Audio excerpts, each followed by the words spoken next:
Epístola aos Gálatas, capítulo 4, dando continuidade. Disse Gálatas, para vocês não liguem. E eu às vezes começo a ficar preocupado comigo próprio. Isto já é o problema, já são vários problemas. Epístola aos Filipenses, capítulo 4.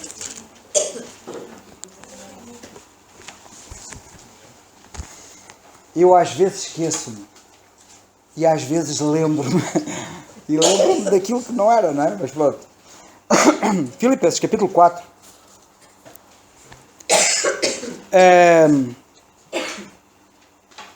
E vamos ler em Filipenses, no capítulo 4. Vamos ler do versículo 10 até ao fim. Eu vou pedir ao Daniel para ler, se faz favor. Desde o versículo 10 até ao fim.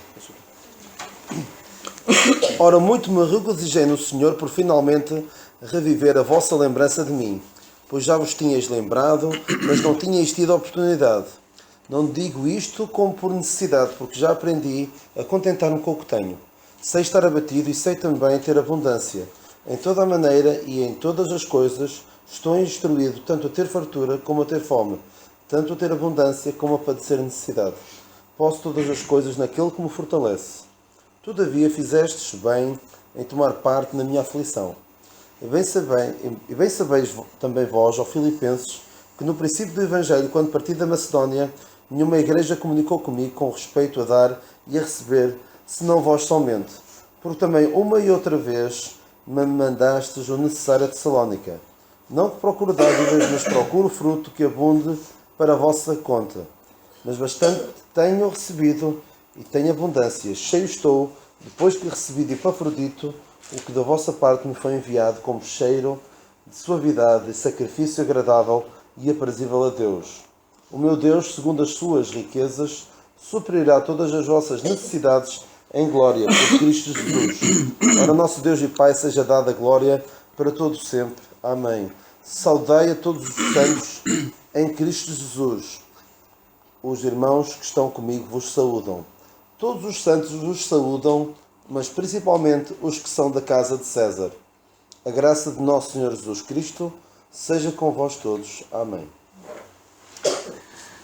Graças a Deus. Eu gostava de começar e depois, naturalmente, como é hábito, aqueles que quiserem intervir, depois intervirão. Mas eu gostava de começar, até porque nós temos pessoas aqui que habitualmente não estão connosco e portanto, nem sabem a forma como nós o fazemos. Nós estamos a estudar a Bíblia, versículo a versículo, estamos neste momento nesta epístola, que é a Epístola aos Filipenses. Estamos sensivelmente aqui no versículo 10 e 11, 12, por aí. E eu gostaria de começar por talvez apanhar um bocado o fio à meada daquilo que foi dito da última vez, entre outras coisas, na minha intervenção. Eu quero destacar a vossa atenção para o seguinte. No versículo 10, e reporto-me ao versículo 10 que é para apanhar o comboio, o apóstolo diz, e temos aqui o apóstolo Paulo, quem está a escrever esta epístola é o apóstolo Paulo. Já agora só uma pequena curiosidade, porque isto é muito importante enquadrar. Quem era o apóstolo Paulo? O apóstolo Paulo era uma sumidade intelectual antes de se converter.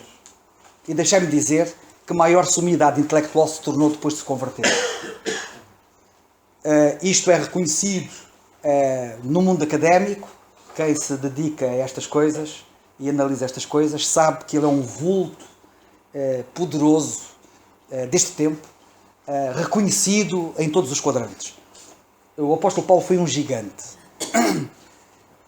Um gigante em várias áreas.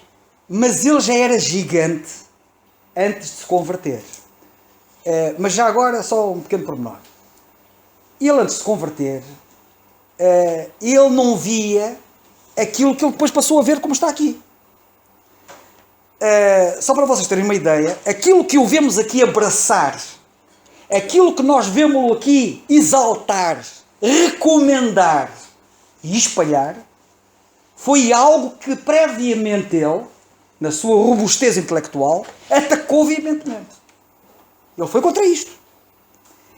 E quando vejo alguém de uma dimensão deste tipo a atacar de tal maneira o cristianismo e Cristo, como ele atacou, e de repente dar-se um clique e haver ali uma reviravolta, isto dá para, no mínimo, o indivíduo perguntar o que é que aconteceu, porque isto não é normal. Então, ele antes tinha uma posição contrária, tão extrema, porque estamos a falar de extremismo, tão extrema, que ele prendia os cristãos, perseguia-os e matava-os. Ainda que não ele próprio, provavelmente, por aquilo que ele diz, não fosse ele o carrasco dos cristãos, mas era o que comandava a perseguição e dava autorização para que eles fossem mortos.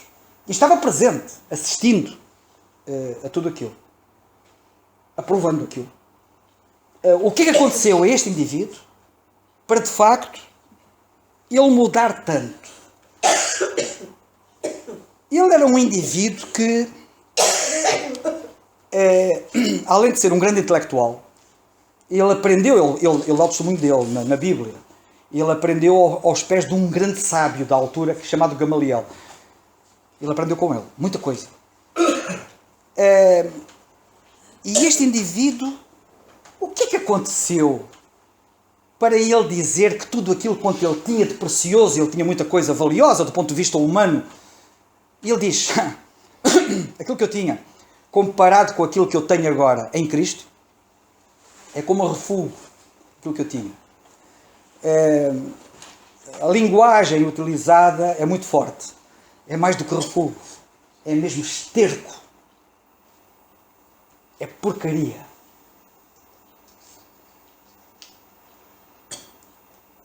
De facto, só o acontecimento de ter surgido qualquer coisa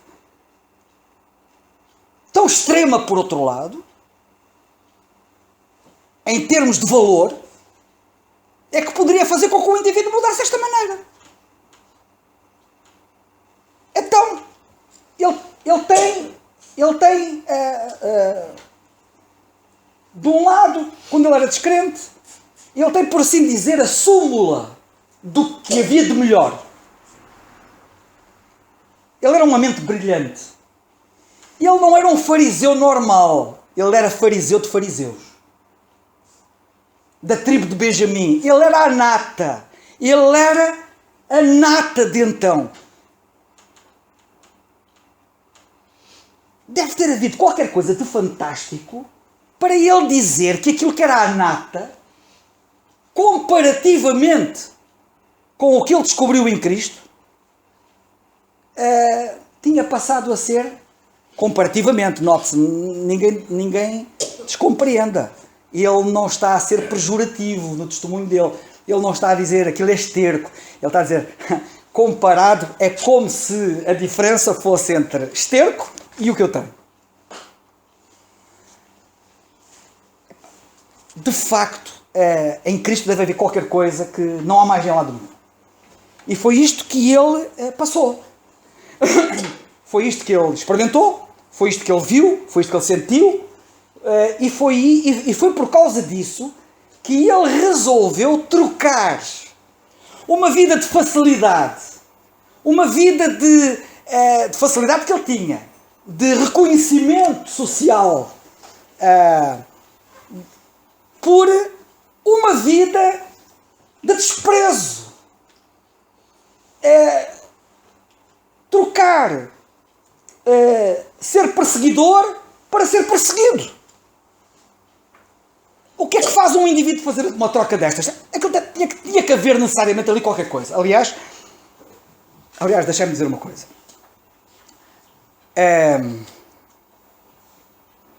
Eu agora não me lembro do nome deles, mas há duas figuras históricas de há uns séculos atrás que eram dois indivíduos que tinham resolvido dar cabo do cristianismo. Agora não me lembro o nome deles, acho que um é Olsen.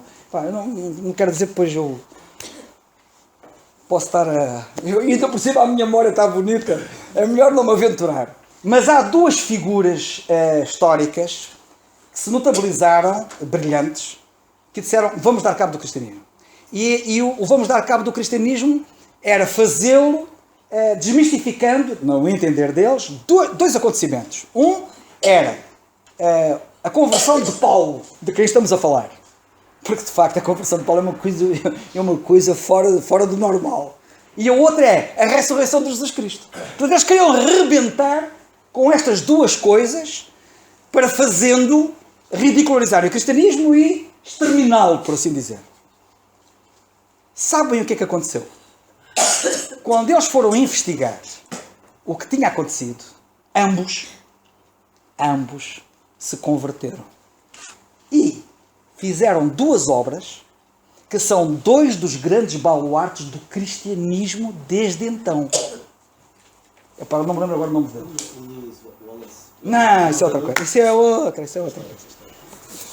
O que o nosso Daniel está a querer referir é que mais recentemente, nós estamos a falar de dois indivíduos, eu estou-me a referir a dois indivíduos, pá, não me lembro agora do nome dele. Quem fala, por exemplo, neles e nessas obras fantásticas é o Charles Spurgeon.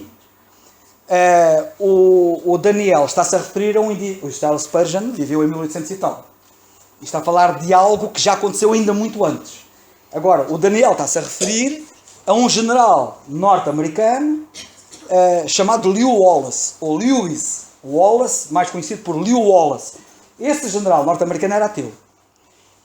E esse general norte-americano tinha um grande amigo que também era ateu. E olha, era assim tipo Richard Dawkins, que eu há bocado fiz referência a ele. E o Richard Dawkins era o Richard Dawkins de então, que era um indivíduo chamado Bob Ingersoll. Quem ouvisse falar em Bob Ingersoll era melhor fugir, porque ele tinha uma fama que era uma coisa importante. Ele era um indivíduo, em termos de retórica, de argumentação, era um indivíduo demolidor. E eles eram muito amigos, o general e ele. E ambos eram incrédulos. Então um dia iam a viajar os dois juntos, isto agora merece que seja referido, ainda bem que tu tocaste no assunto. Eles iam os dois a viajar juntos, de comboio, acho que iam de comboio, e passaram por uma cidade norte-americana, estavam a passar assim pela cidade e viam aquelas torres de igrejas, porque lá quase em cada esquina existe uma igreja. E então havia várias torres de igrejas que eles estavam a passar e vira-se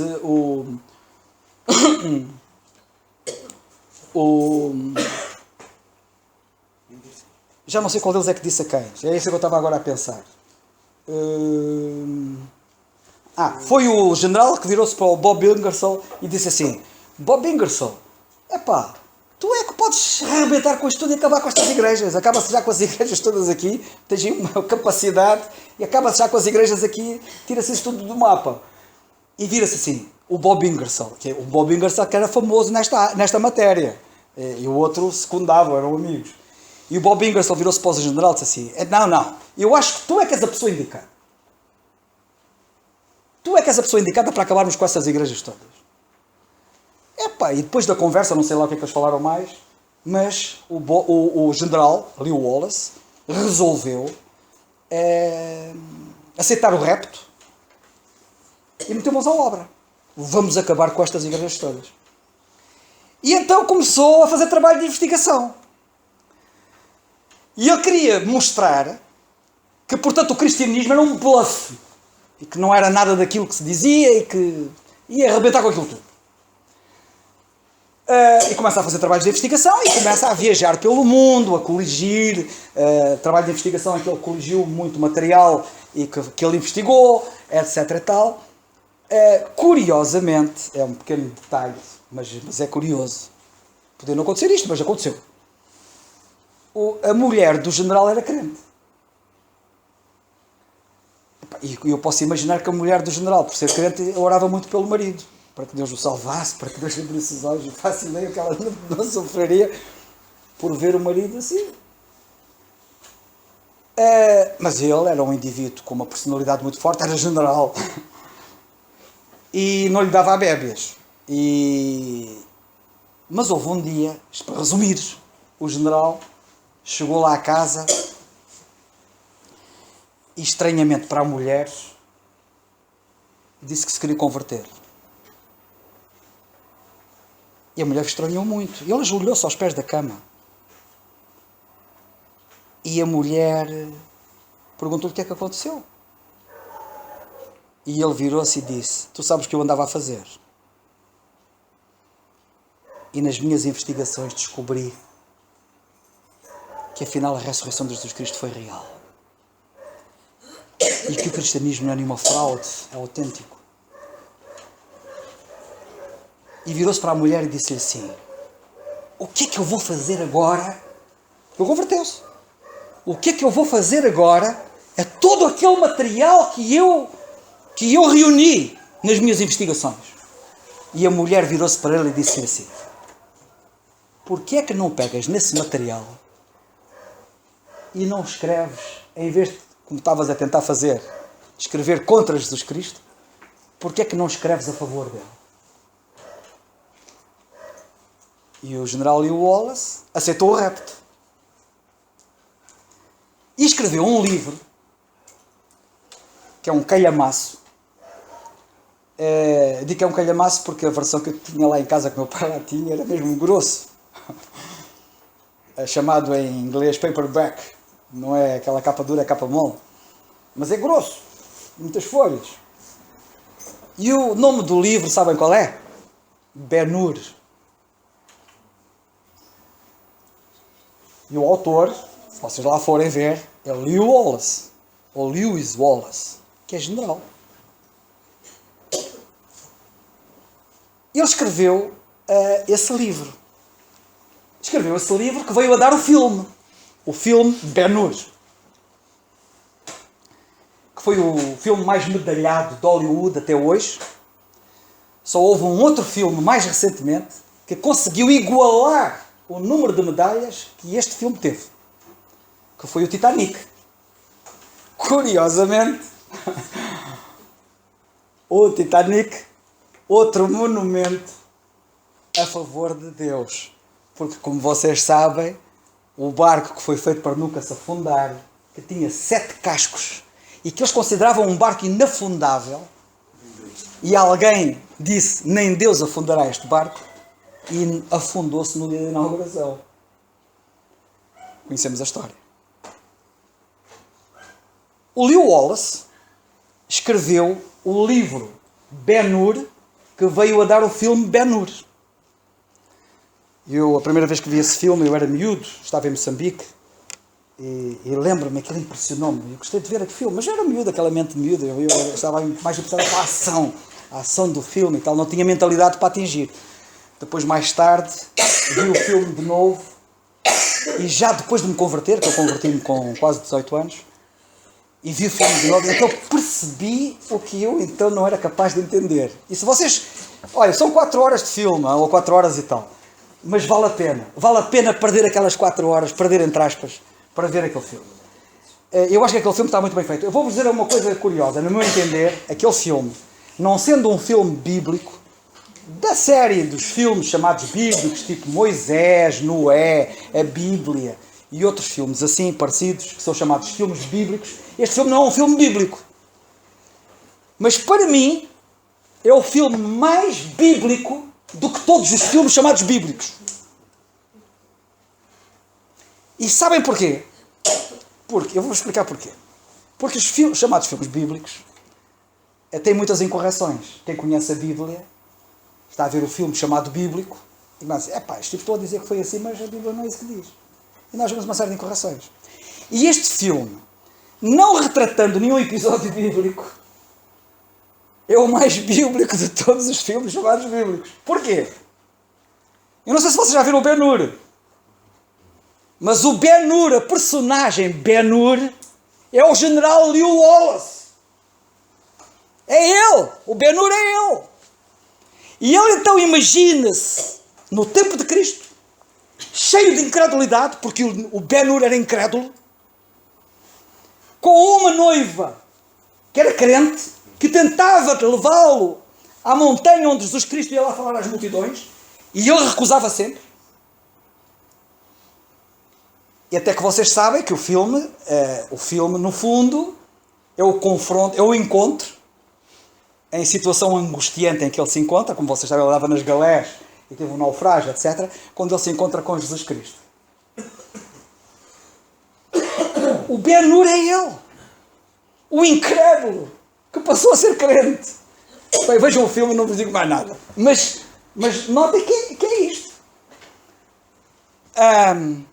E eu estou-vos a dizer isto para dizer o quê?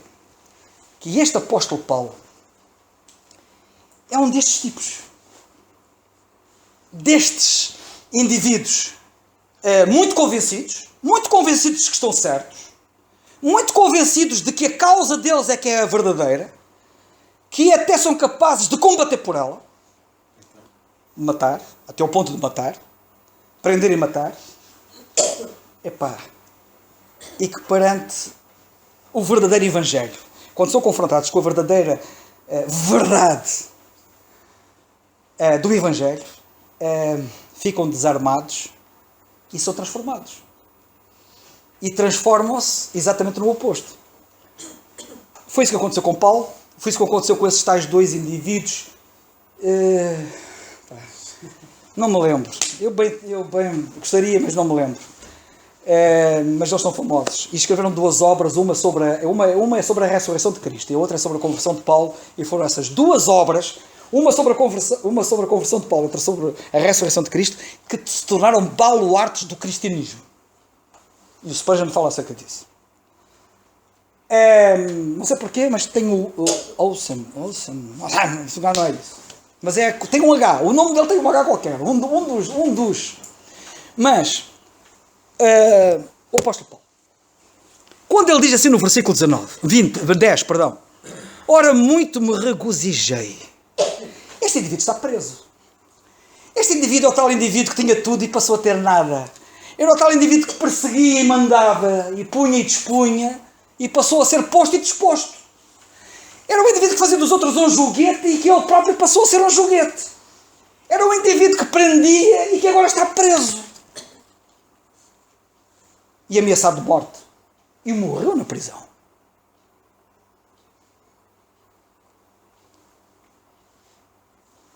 Todos nós que estamos aqui, não sei o que é que vocês pensam acerca disto, mas este é o indivíduo que ainda está vivo na prisão. Na última carta que ele escreve, que é a segunda carta a Timóteo, ele diz: acabei a carreira. Isto é fantástico. Há indivíduos que morrem com a carreira por acabar. Há indivíduos que morrem com vontade de prorrogar a carreira. Há indivíduos que morrem pensando que estão no princípio da carreira. Há indivíduos que morrem desejando que a carreira nunca acabasse. E este indivíduo, antes de morrer, diz: acabei a carreira.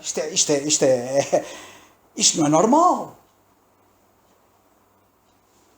E este indivíduo está ali preso porque isto precede a última carta. Esta é uma das últimas cartas dele. Ele escreveu 5 cartas na prisão. São chamadas cartas prisionais.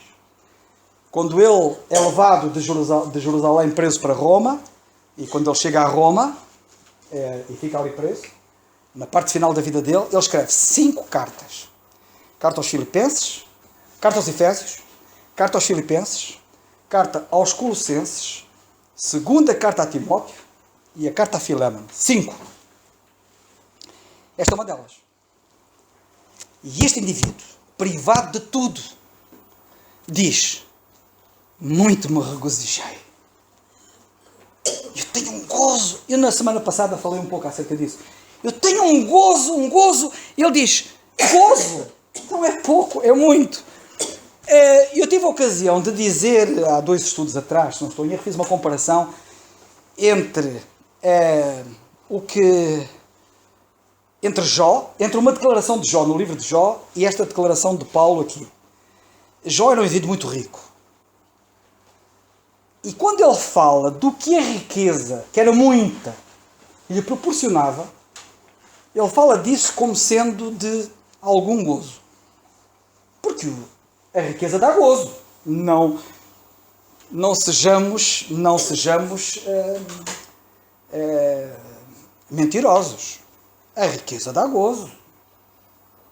Quem é que disse que a riqueza não dá gozo? Nós até lemos na carta aos Hebreus a Bíblia, o pecado, não estou a dizer que a riqueza é pecado, atenção, não me descompreendo, porque agora eu estou a associar uma coisa à outra. Mas a Bíblia fala na carta aos Hebreus, fala no gozo do pecado, o pecado dá gozo.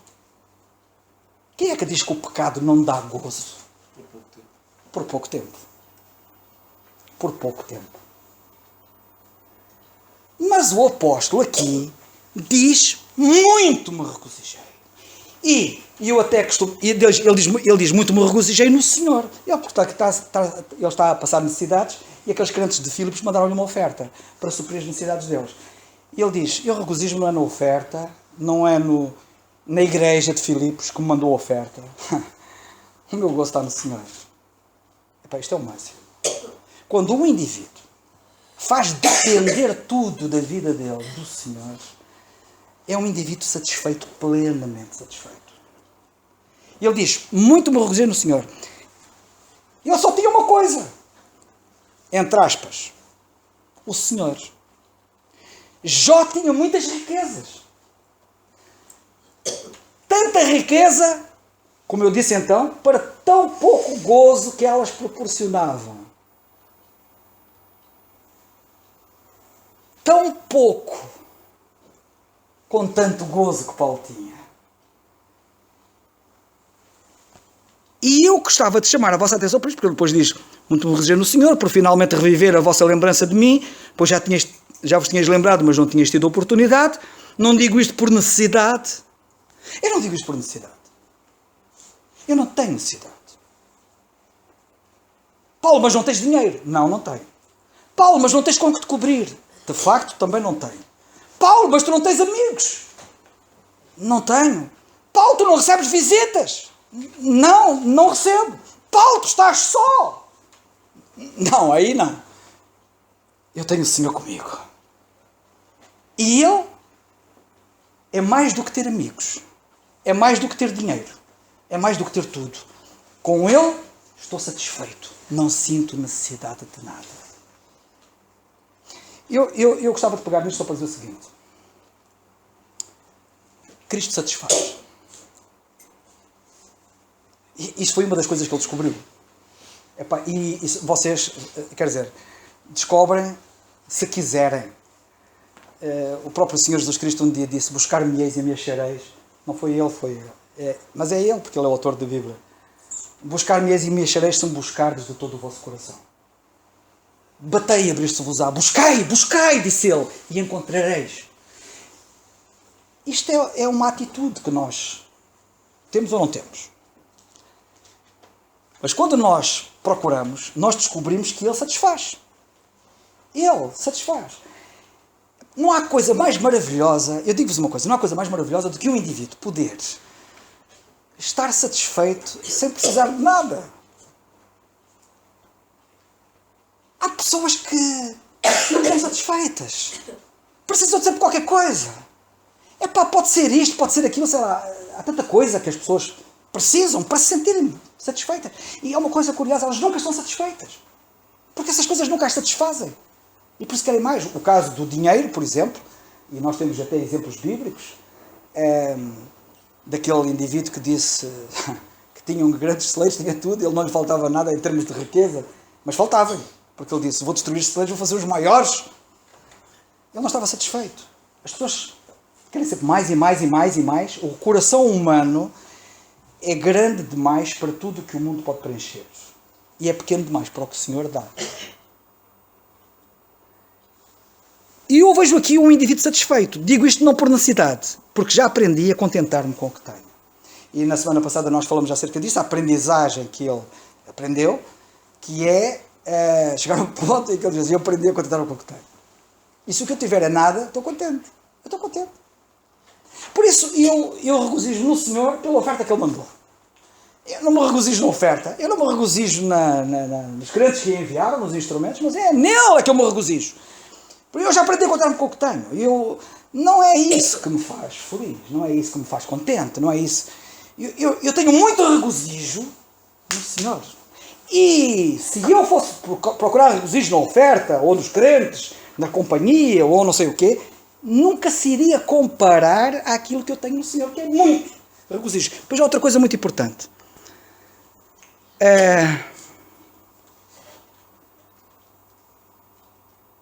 Sei estar abatido, sei ter abundância, em toda maneira, em todas as coisas estou instruído, tanto a ter fartura como a ter fome, tanto a ter abundância como a padecer necessidade.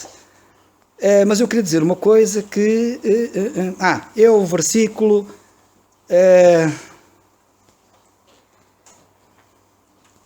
por finalmente. Onde é que está a palavra finalmente? Onde é que é procurá-la? Estou cego, além de estar esquecido, estou cego.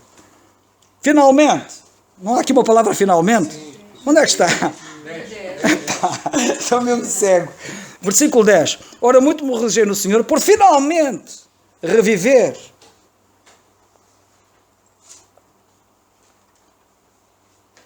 Regozijar muito no fim é coisa que essa malta não sabe o que é. Regozijam-se muito no princípio, de qualquer coisa. Eu tenho um carro novo, mas depois, para o fim... Porquê é que ele perdeu o brilho que tinha? O encanto. Quem diz o carro, diz a casa, diz o que é que seja. Finalmente. Com Cristo, o melhor vinho vem no fim. Todos, disse ele, servem, numa boda, o melhor vinho. No princípio. Porque na vida humana é assim.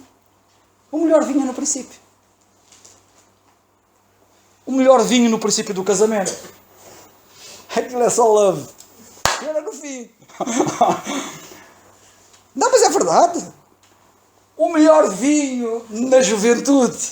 O pior é quando vem a bengala. E já faltam os dentes. E sei lá que mais. Compreendem? Eu podia continuar. Mas ele deu o melhor vinho no fim. E aquela malta ficou toda espantada. Não tanto só pelo milagre de transformar água em vinho. Mas ficou espantado. Aquela gente ficou espantada por causa também do melhor ter vindo no fim. Porque nunca é no fim que vem o melhor. Por isso é que a Bíblia diz, através de um homem muito sábio chamado Salomão, sabem o que é que ele diz?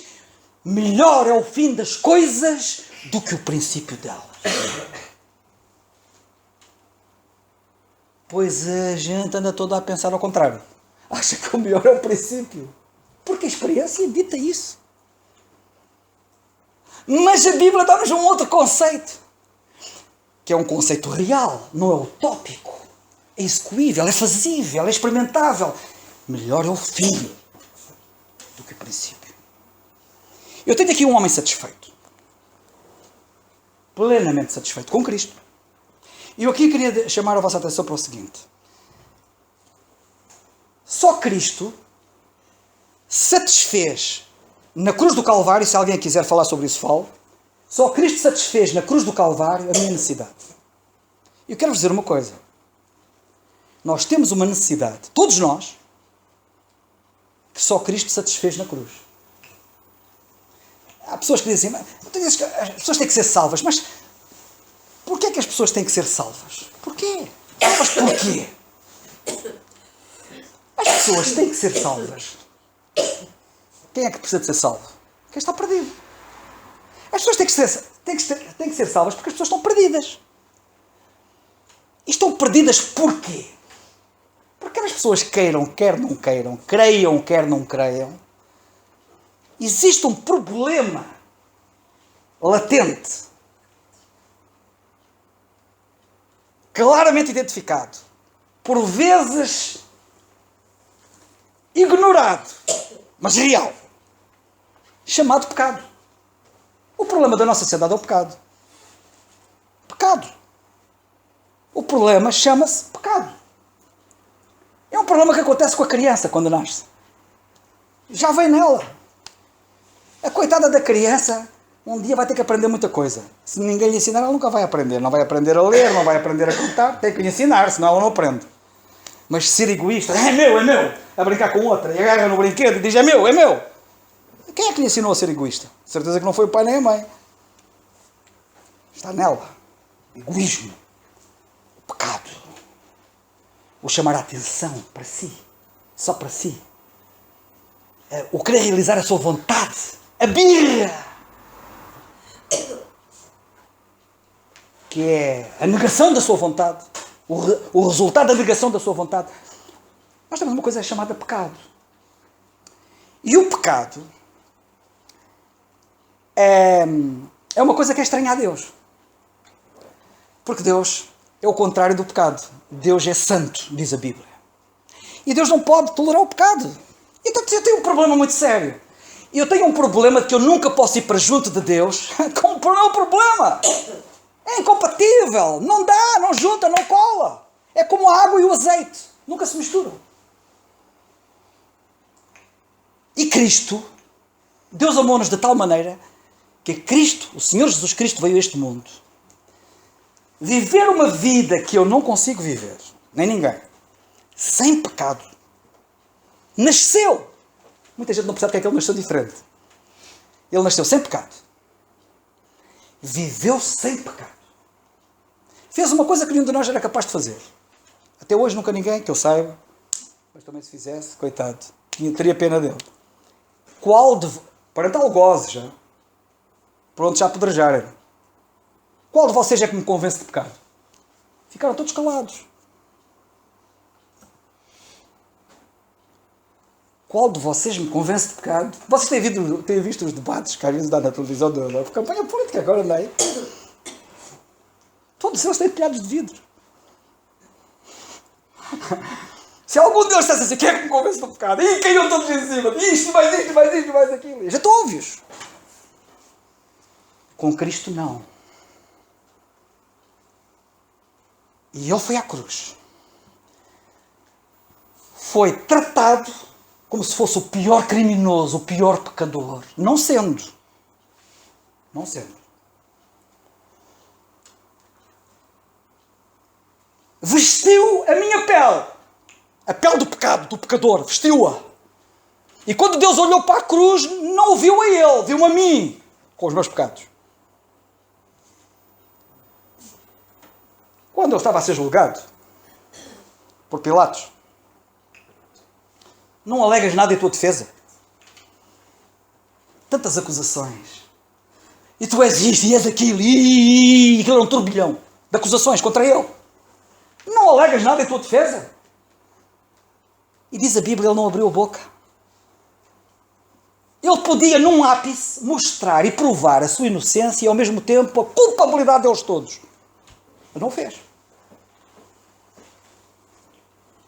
Porquê? Porque era verdade. As acusações eram verdadeiras a meu respeito. Eram verdadeiras a vosso respeito. E ele calou-se. Assumiu o meu papel. Vestiu a minha roupagem de pecador. E Deus olhou para ele e viu como pecador. E a ira de Deus não foi só a ira dos homens, foi a ira de Deus. Deus meu, disse ele. Deus meu, por que me desamparaste? Foi separado de Deus. Para eu não ser separado. E para que, se eu perceber isto, e agora crer nele como o meu Salvador, eu estou perdido. Eu preciso ser salvo. E só ele fez o que era necessário para eu ser salvo. E se eu crer nisso, então um dia eu morro. Quando eu morrer, e apareço diante de Deus, sem problema nenhum de entrar lá no céu. Deus é santo. Eu sou pecador, certo? Não nos esquecemos disso. Mas há uma diferença. Eu creio nele. E quando eu creio nele, eu passo a vestir a sua roupagem. Ele não vestiu a minha, de pecador, eu visto a sua de santidade. E assim como Deus olhou para a cruz, e ao olhar para ele, viu-me a mim, porque eu creio nele. Quando Deus chegar ao céu, Deus vai olhar para mim, e não me vê a mim, vê-o a ele. Vê-o a ele santo, perfeito, sem pecado. Podes entrar. Cristo, e só Cristo, pôde satisfazer isto. Nenhum anjo, nenhum homem, só Ele. Ele satisfez a minha necessidade na cruz do Calvário, da minha salvação. Eu tinha necessidade de salvação. E sabem de uma coisa? Eu agora vivo neste mundo. Ainda vivo aqui. E tenho necessidades. Muitas necessidades. Eu tenho necessidade de companheirismo. Eu tenho necessidade de dinheiro. Eu não sou nenhum monstro. Eu sou um humano.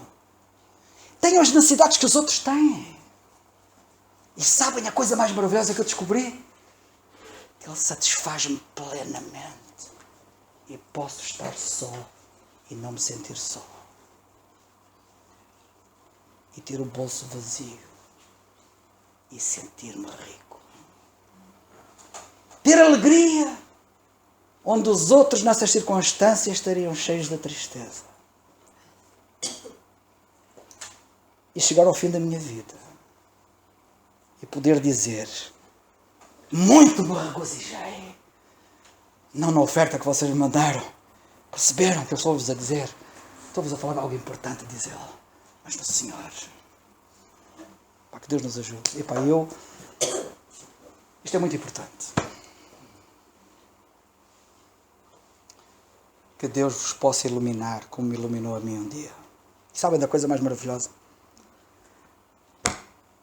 Cada vez vejo mais claro. Quando eu me converti não via o que eu estou a ver agora. Que essa é outra. Alguns de vocês se calhar estão a esperar assim: epá, se eu vir claramente, eu dou o passo. Eu quando dei o passo, não via, não vou exagerar, mas não via 1% provavelmente do que eu vejo agora.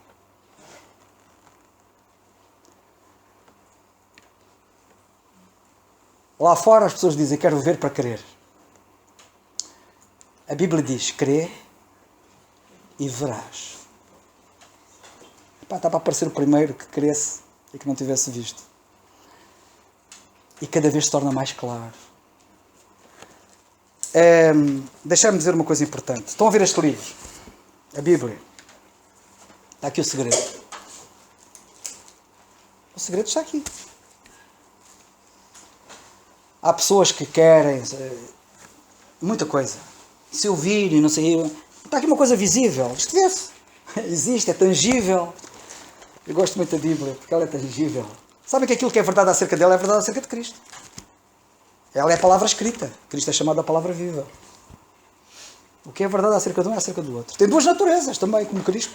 Natureza humana, escrita por homens, e divina, é a palavra de Deus. Por isso, a Bíblia o chama de a palavra. No princípio era a palavra, ou o verbo, e a palavra estava com Deus, e a palavra era Deus. E a palavra se fez carne. É ela.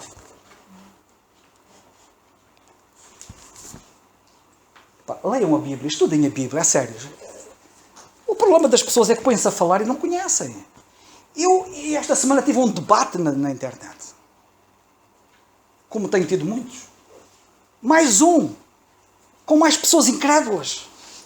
Aliás, nem é um debate, são dois. Que eu estou lá. Há um debate, um desses debates está a decorrer já há mais de um ano. Ainda não parou.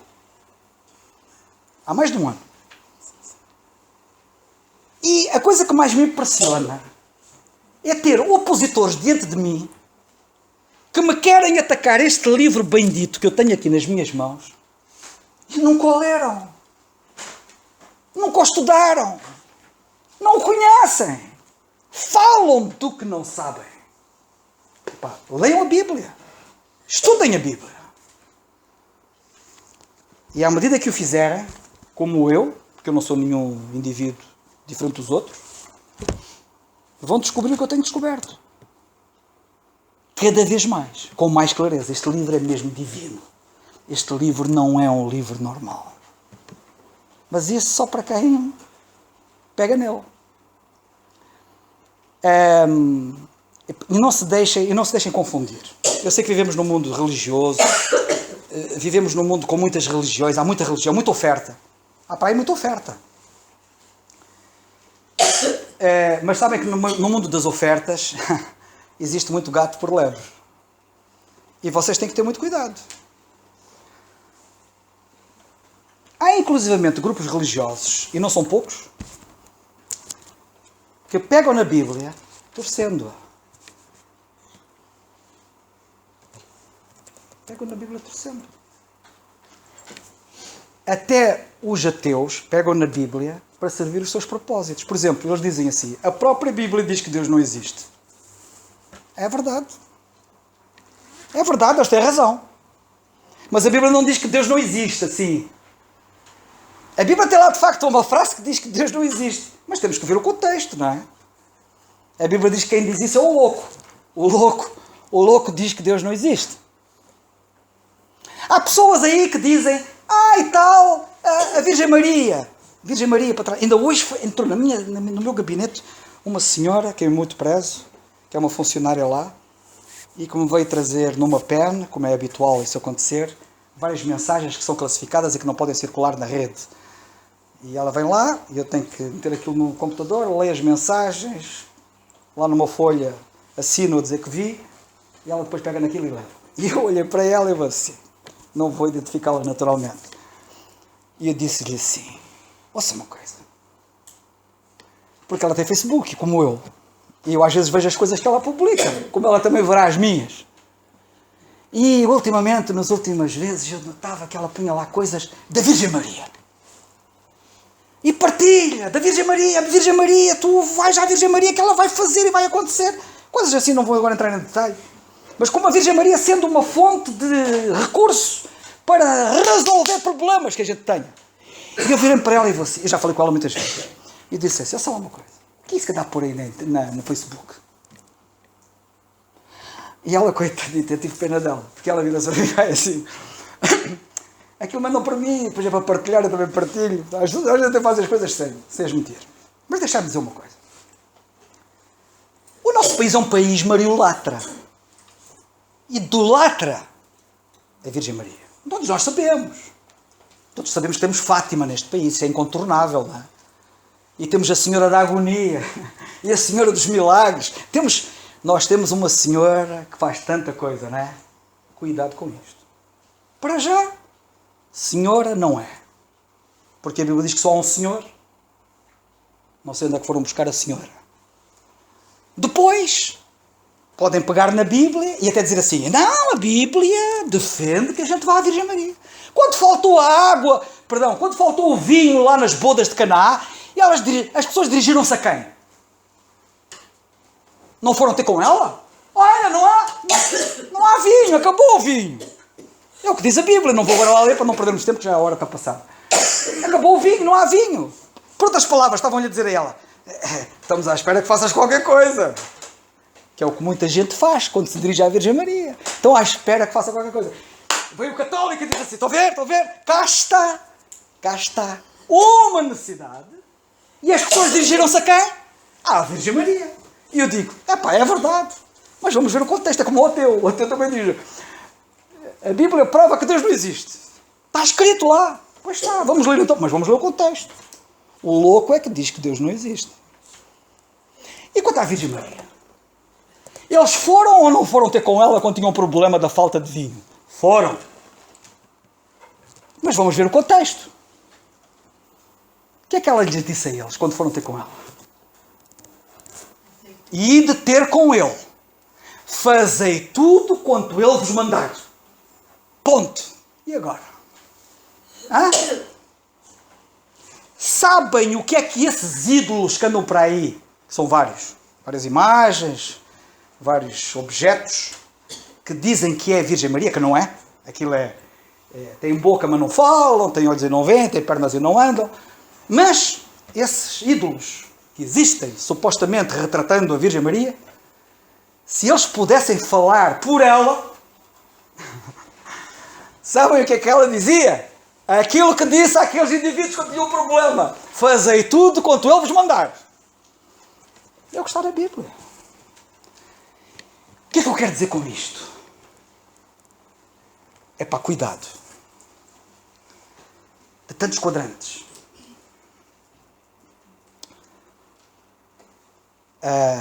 Pode ser o catolicismo, pode ser as testemunhas de Jeová. As testemunhas de Jeová dizem, está na Bíblia. Jesus não é Deus. Olha. Ele chamou Deus ao Pai.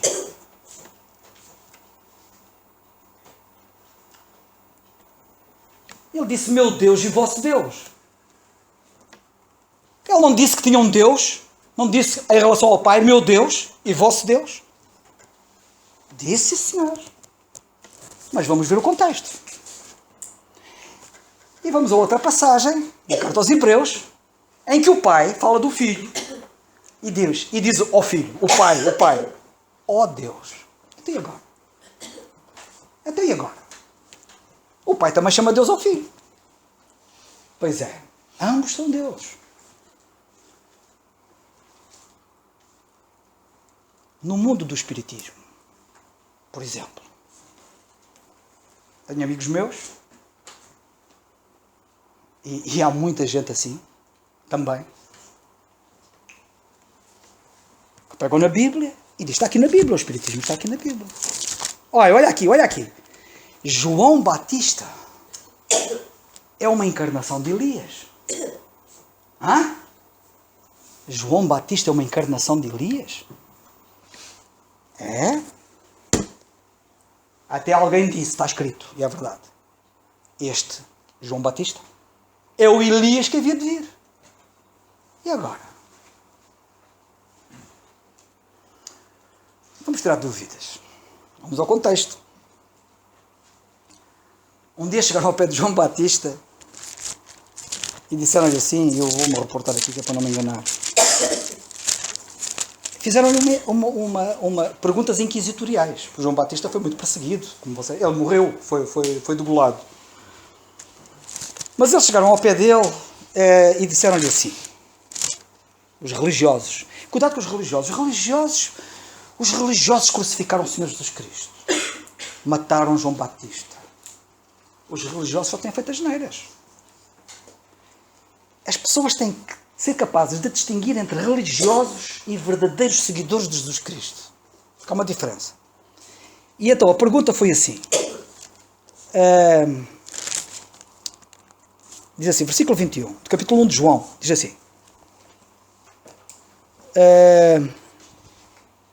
Versículo 19.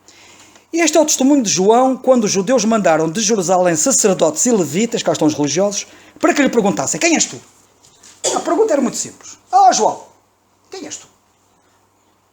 E a resposta foi, disseram-lhe, pois, quem és? Para que demos resposta àqueles que nos enviaram. Que dizes de ti mesmo? E ele respondeu e disse, eu sou a voz do que clama no deserto. Endireitai o caminho do Senhor, como disse o profeta Isaías. E os que tinham sido enviados eram dos fariseus. E perguntaram-lhe e disseram-lhe, por que batizas, pois, se tu não és o Cristo, nem Elias, nem o profeta?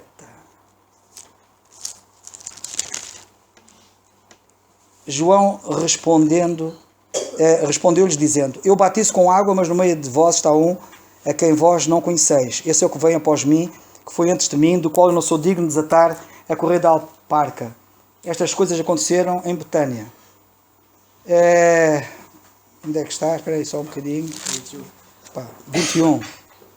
Vocês desculpem, a minha cabeça já não é o que era. E perguntaram então o quê? És tu Elias? E disse, não. Eu não sou Elias. E agora? E nós percebemos. Se estudarmos a vida de Elias e de João Batista, o ministério deles era semelhante. E vieram com uma missão semelhante. Em vários aspectos, não em tudo. E por isso, ele é o Elias que havia de vir. Ele veio numa missão, ambos vieram numa missão muito semelhante, em vários aspectos. Mas o João Batista não era o Elias.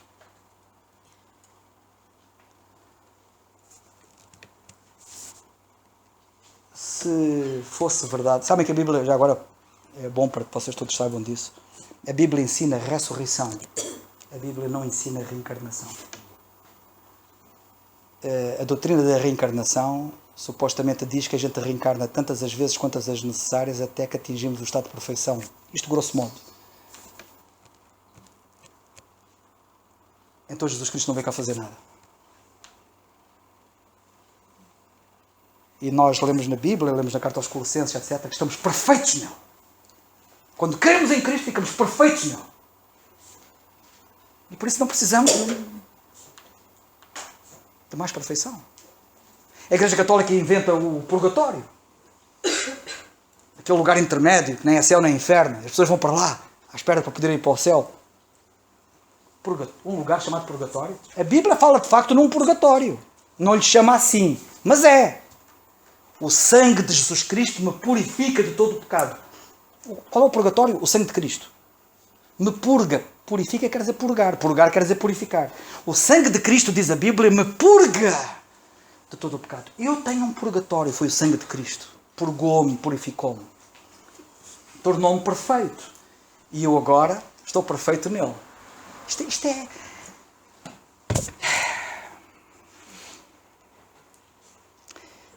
Eu vou terminar, que vocês já estão fartos de me ouvir. Eu há 2 dias atrás, após um desses debates, um pequeno debate, eu publiquei um pequeno vídeo. Que é cerca de 50 minutos, se não estou em erro. Em que um eminente matemático, como o Daniel, chamado John Lennox. Sabias? Sim, sim. Conheces. Até tinhas que conhecer um matemático. John Lennox, um grande matemático, ele é da Universidade de Cambridge, se não estou em erro, mas falou em Oxford. E ele estava a falar em Oxford, aliás, isso está gravado em Oxford, ele a falar para aquela magna audiência que eu estava a ouvir. Eu aconselho que vocês ouçam aquilo. Ele fala em inglês, aquilo está legendado em português. Ouçam. No YouTube? Sim, é publicado no meu Facebook. Em que ele fala, ouçam, aquilo é demais, a sério, aquele indivíduo, eu dou graças a Deus por aquele indivíduo. Ele expõe o Evangelho. E aquela malta incrédula que estava ali à frente dele, que eu não sei se estavam, eu estou a dizer incrédula à frente dele, mas normalmente aquilo lá para aquelas universidades é que há muita gente incrédula. E ele fala com uma pujança. Aliás, agora houve uma última coisa que eu ouvi, também publiquei. Atenção que há 2 publicações. Há depois uma segunda publicação que eu depois fiz, que é de ele responder a um livro escrito pelo aquele cientista da atualidade que agora que até diz que agora a última dele veio no Diário de Notícias 2 ou no Público. Veio a notícia dele, aquele cientista que tem amiotrófico, que está numa cadeira de rodas e coitado, ele tem muitos problemas físicos. Mas é uma grande cabeça, é um grande inteligente, é muito inteligente, mas é teu. E ele responde a um dos últimos livros escritos por ele. Aquilo está demais. Aquilo é delicioso de ouvir o John Lennox. John Knox foi um grande homem de Deus, no passado também. Mas ouçam aquilo a sério, porque ele, especialmente, ouçam as 2 coisas, mas que é mesmo bom. Mas aquela que eu estou-me a referir, que ele está a falar na universidade, ele termina, aquela parte final, ele expõe o Evangelho tal como ele é, ele anuncia a ressurreição de Cristo com poder, ele fala da verdade do Evangelho de uma forma, eu dizia, graças a Deus, aquele tipo é meu irmão na fé. O John Lennox, ou Lennox, eu nem sei como é que se pronuncia aquilo, nem interessa. Mas, a sério, é demais mesmo. E eu espero que sejam abençoados ao ouvirem isso. Eu dou graças a Deus, porque ainda há homens de Deus no presente. Nunca foram muitos. Também, se vocês estão à espera de encontrar muita gente a pensar desta maneira, podem desiludir-se, porque não vão encontrar. O Senhor Jesus Cristo estava cá quando disseram. Eram muitos? E era eu. Agora imaginem, ele estava cá e era o que era. Imaginem agora nós aqui sem ele. Mas temos-lo connosco. Mas somos poucos. Sempre fomos e sempre seremos. O rebanho dele é pequeno. Vocês não errem o alvo. Porque digo-vos uma coisa, só não é salvo quem não quer. Não são poucos porque ele queira salvar poucos. São poucos porque infelizmente as pessoas, diz a Bíblia, e foi ele que disse, amam mais as trevas. E é um problema de amor. Nós temos aqui um problema de afeto. Amam mais as trevas do que a luz. Que Deus nos ajude.